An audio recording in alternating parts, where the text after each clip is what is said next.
Hello guys, எல்லாரும் எப்படி இருக்கீங்க? கண்டிப்பாக நலமோடும் நிறைந்த சந்தோஷத்தோடும் இருப்பீங்கன்னு நானும் நம்புகிறேன்.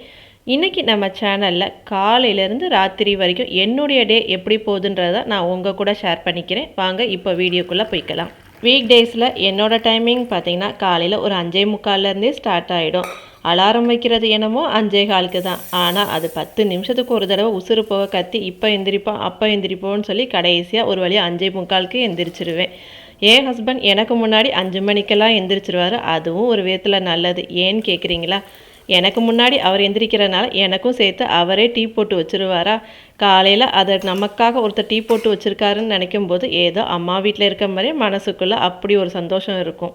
எப்போவுமே எங்கள் வீட்டில் காலையிலையும் சரி ராத்திரியும் சரி கண்டிப்பாக டிஃபன் தான் கேட்பாங்க. தப்பி தவறி ஒரு நாள் இன்றைக்கி அட்ஜஸ்ட் பண்ணி ரைஸ் சாப்பிடுங்கன்னா பசங்க ஏற்றுக்கவே மாட்டாங்க. இன்றைக்கி மார்னிங் பிரேக்ஃபாஸ்ட்டுக்கு தோசையும் மதியம் லஞ்சுக்கு பசங்களுக்கு லெமன் ரைஸும் வாழைப்பூ வடையும் தான் செஞ்சுருந்தேன். ஃபஸ்ட்டெல்லாம் எனக்கு லெமன் ரைஸ் சுத்தமாக செய்யவே தெரியாது. ஒன்று புளிப்பு கூடிரும், இல்லைன்னா உப்பு கூடிரும், இல்லைன்னா பழத்தை கடைசி வரையும் புளிஞ்சு கசக்க வச்சுருவேன். ஆனால் இப்போல்லாம் என்னமோ தெரியல, எனக்குள்ளே தோணுது நம்ம சூப்பராக செய்ய ஆரம்பிச்சிட்டோன்னு தோணுது.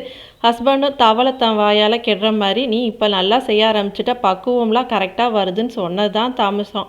மனுஷனுக்கு வாரத்துக்கு ஒரு தடவை லெமன் ரைஸ் போட்டு கொலையாக கொண்டுடுறது. மனசுக்குள்ளேயே நினைப்பார், ஏண்டா இதை சொல்லி நம்ம தலையிலே மண்ணள்ளி போட்டுக்கிட்டேன்னு மனசே நினைக்கிறது எனக்கும் அப்பப்போ தெரிய தான் தோணுது. என்ன செய்ய, நம்ம சொல்லிட்டாருல்ல, அதுக்கப்புறம் அதை செஞ்சு தானே ஆகணும்.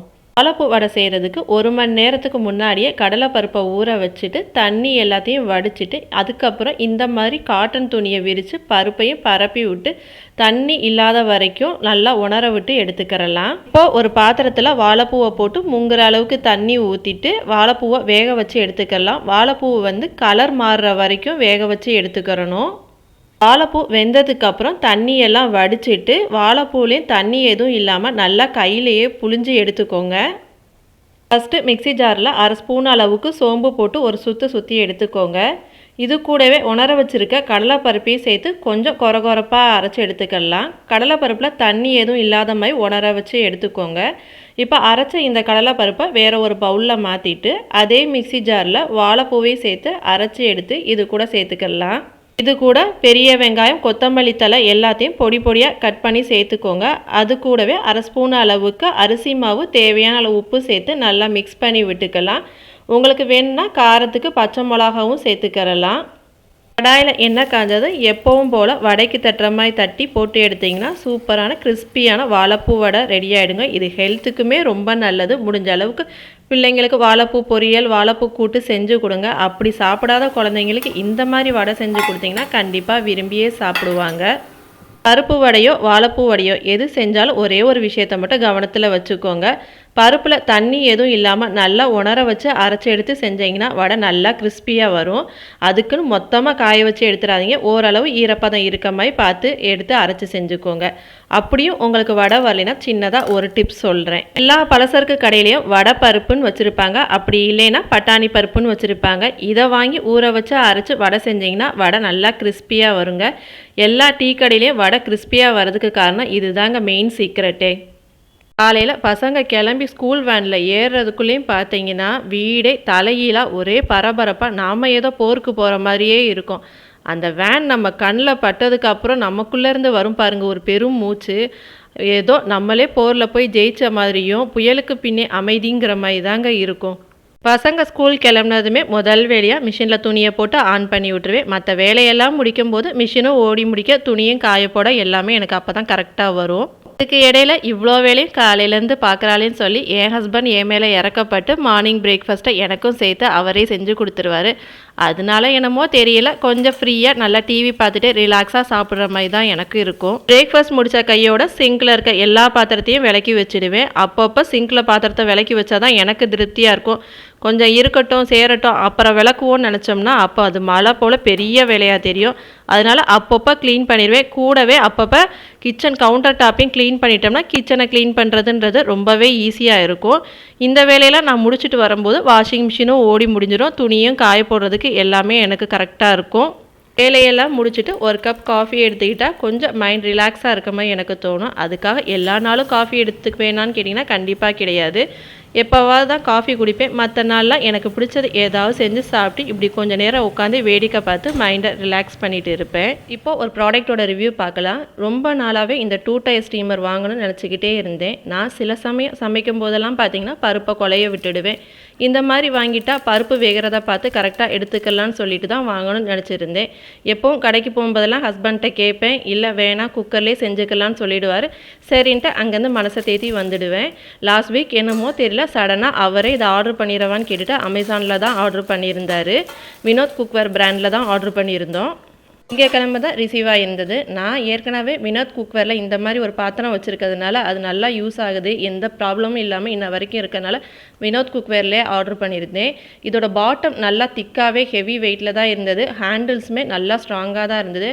ஆனால் ஸ்டீமர் என்னமோ ரொம்பவே காற்றா, ஹேண்டில்லாம் ரொம்ப லைட் வெயிட்டாக காற்றடிச்சா பறக்கிற மாதிரி தான் இருந்தது. லிட்டுமே அப்படி தான் ரொம்பவே லேஸாக தான் இருந்தது. ப்ரெஷர்லாம் ரிலீஸ் ஆகிறதுக்கு ஹோல்லாம் கொடுத்துருந்தாங்க. இந்த லிட்டு ஸ்டீமருக்கும் சரி கீழே இருக்க பாட்டமுக்கும் சரி யூஸ் ஆகிற மாதிரி தான் ரெண்டுக்குமே கொடுத்துருந்தாங்க. இதோட ப்ரைஸ் வந்து 1159க்கு நான் வாங்கியிருந்தேன். பாட்டம் நல்லா ஸ்ட்ராங்காக தான் இருந்தது. ஆனால் ஸ்டீமரும் கிளாஸ் லிட்டுமே குவாலிட்டியே இல்லாத மாதிரி தான் எனக்கு ஃபீல் ஆயிடுச்சு. சரி வாங்கின கையோட ஏதாவது செஞ்சு பார்க்கலான்னு சொல்லி கப்பைக்கிழங்கு வாங்கி வச்சுருந்தேன். அதை தான் அவிச்சு பார்க்கலான்னு சொல்லிட்டு அதுக்கு கட் பண்ணிகிட்டு இருந்தேன். இது வரைக்கும் எங்கள் வீட்டில் கப்பக்கிழங்கே வாங்கினது கிடையாது. இப்போ தான் ஃபஸ்ட் டைமாக வாங்கினேன். இந்த ஸ்டீமர் வாங்கினனால செஞ்சு பார்க்கலான்னு சொல்லி தான் வாங்கியிருந்தேன். பட் நானும் வீட்டில் இருக்க ஒரு கத்தியாக மாற்றி மாற்றி வெட்டி பார்க்குறேன். அது வெட்டவே வரமாட்டேங்குது. எனக்கு தான் வெட்ட தெரியலையா இல்லை கிழங்கு ஹார்ட் ஆயிடுச்சான்னு எனக்கு ஒன்றுமே புரியலை. நானும் வீட்டில் இருக்க ஒரு கத்தி இல்லைங்க 3 கத்தி எடுத்து வெட்டி பார்த்துட்டேன். என்னால் கட் பண்ணவே முடியலை. எனக்கு தான் கட் பண்ண தெரியலையா இல்லை இந்த கிழங்கு ஹார்ட் ஆயிடுச்சான்னு தெரியலை. ஒரு வழியாக கத்தியை அதில் மாட்டி டப்புன்னு கீழே அடித்து ஏதோ ஒரு டெக்னிக்கை கண்டுபிடிச்சி கஷ்டப்பட்டு நானும் கிழங்க கட் பண்ணி எடுத்துட்டேன். கட் பண்ண கிழங்க ஈவினிங் ஸ்நாக்ஸ்க்கு தான் செஞ்சுருந்தேன். ஸ்டீமரில் வைக்கும்போது தான் தெரிஞ்சது லிட்டு வந்து சரியாகவே க்ளோஸ் ஆகாமல் ஏர் வெளியேறிக்கிட்டே இருந்தது. கிட்டத்தட்ட 3/4 மணி நேரத்துக்கு மேலே ஆயிடுச்சு. பட் கிழங்கு வேகவே இல்லை. பாத்திரம் ஃபுல்லாகவே அடிப்பிடிச்சு கிழங்கோட கலருமே டோட்டலாகவே மாறிடுச்சு. லிட்டு சரியாக க்ளோஸ் ஆகாதனால ப்ரெஷரெல்லாம் வெளியேறி கிழங்கு வேகவே ரொம்ப லேட் ஆகிடுச்சு. அதனால் நான் ப்ராடக்டை ரிட்டன் தான் போட்டிருக்கேன். நெக்ஸ்ட்டு வந்ததுக்கப்புறம் நான் அது எப்படி இருக்குன்னு பார்த்துட்டு உங்களுக்கு ரிவ்யூ சொல்கிறேன். கிழங்கு வேக வைக்கும் போதே சைடில் டீ போடவும் ஸ்டார்ட் பண்ணிவிட்டேன். பசங்களுக்கு பெருசாக காஃபி டீன்னு இது வரைக்கும் கொடுத்ததில்ல. பிறந்ததுலேருந்தே கொடுத்து அவங்களுக்கு பழகலை. பாலாத்தி கொடுத்தாலுமே சர்க்கரை இல்லாமல் தான் குடிப்பாங்க. ஆனால் ஹார்லிக்ஸ் பூஸ்ட்லாம் சர்க்கரை போட்டு தான் கொடுப்பேன். ரொம்ப ஆசைப்பட்டாங்கன்னா ஒரு சிப் வேணால் காஃபி டீயில் குடிப்பாங்க, அவ்வளோதான். இன்றைக்கி செவ்வாய்க்கிழமைன்றதுனால விளக்கேற்றி சாமி கும்பிடலான்னு சொல்லிவிட்டு வீட்டு தோட்டத்தில் இருந்த பூவெல்லாம் பறிச்சுக்கிட்டு இருந்தேன். யூஸ்வலாக என்னுடைய வேலைகள் எல்லாம் காலையில் ஒரு 11-12 மணிக்கெல்லாம் முடிஞ்சிடும். இதுக்கு இடைப்பட்ட இந்த நேரத்தை பசங்க வர வரைக்கும் எனக்கான நேரமாக தான் நான் மாற்றிக்கிட்டேன். ஒரு 2 வருஷத்துக்கு முன்னாடி வரைக்கும் நானும் ஃபேமிலி குழந்தைங்க வீட்டு வேலைன்னு ஃபுல்லாக வேலை பார்த்துக்கிட்டே தான் இருந்தேன். எங்கேயும் நமக்காக எதுவுமே செய்யலைன்ற மாதிரி ஒரு உணர்வு இருந்துக்கிட்டே தான் இருந்தது. ஆனால் வயசு ஆகும்போது தான் தெரியுது, திரும்பி பார்க்கும்போது நமக்காக நம்ம எதுவுமே செஞ்சுக்கலன்னு தான் தோணுச்சு. அப்போ தான் ஒரு முடிவெடுத்தேன், இனி நமக்காக நம்ம ஏதாவது செய்யணும்னு சொல்லிட்டு தான் இன்றைக்கி வந்து இந்த இடைப்பட்ட நேரத்தை எனக்கான நேரமாக நிறைய கிளாஸ் எல்லாம் அட்டன் பண்ண ஆரம்பிச்சிட்டேன். இப்போ இன்ஸ்டாகிராமில் பார்த்தீங்கன்னா நம்ம வீட்டில் இருந்தே கற்றுக்கிற மாதிரி நிறைய கிளாஸ் எல்லாம் சொல்லித்தராங்க. அதுவும் அஃபோர்டபுள் ப்ரைஸ்லாம் சொல்லித்தராங்க. நான் குக்கிங் பேக்கிங் எல்லாமே இன்ஸ்டாகிராமில் ஆன்லைன் கிளாஸில் தாங்க படிச்சுக்கிட்டு இருக்கேன். வீட்டில் நம்ம கூண்டுக்குள்ளே இருக்கோமா கூட்டுக்குள்ளே இருக்கோமா நம்ம தாங்க முடிவு செய்யணும். ஃபேமிலிக்காக எல்லா விஷயங்களும் நம்ம செய்கிறது வந்து நமக்கு ஹாப்பி தான், அது நான் தப்பே சொல்ல. ஆனால் நம்மளும் நமக்கான தேவைகளை செய்யும்போது தான் நமக்குள்ளே ஒரு தன்னம்பிக்கையே வருங்க. நமக்குன்னு சிறகுகள் இருக்கதை நம்ம தான் உணர்ந்து அதை விரிக்க முயற்சி செய்யணுமே தவிர, இல்லை நான் கூண்டுக்குள்ளே தான் இருக்கேன், யாராவது திறந்து விட்டால் தான் என்னால் பறக்க முடியும்னு நினச்சிக்கிட்டே இருந்தோம்னா நம்ம வாழ்க்கை அங்கேயே தாங்க இருக்கும். நமக்கு தேவையான தேவைகளை சின்னதாக செஞ்சு வாழ்க்கையை வாழ்ந்து பாருங்களேன். உங்களுக்குள்ளே பெரிய அளவில் தன்னம்பிக்கை வளர்ந்து உங்கள் மைண்டை ரிலாக்ஸ் பண்ணி நீங்கள் ஹாப்பியாக இருக்கிறது மாதிரி உங்கள் சுற்றி இருக்கவங்களையும் உங்கள் ஃபேமிலியும் ரொம்ப அழகாக ஹாப்பியாக கொண்டு போகிறதுக்கு இந்த தன்னம்பிக்கை கண்டிப்பாக உதவி. இவ்வளோ தாங்க வாழ்க்கை. நம்ம வாழ்க்கையை நாம் தான் வாழ பழகிக்கணும். இதில் மற்றவங்கள குறை சொல்கிறதுக்கு ஒன்றுமே கிடையாது. என்னுடைய ஈவினிங் ரொட்டீன் யூஸ்வலாக இப்படி தான் இருக்கும். பசங்க ஸ்கூல்லேருந்து வந்ததுமே அன்றைக்கி ஸ்கூலில் நடந்த விஷயங்கள்லாம் கேட்டு தெரிஞ்சுக்குவேன்.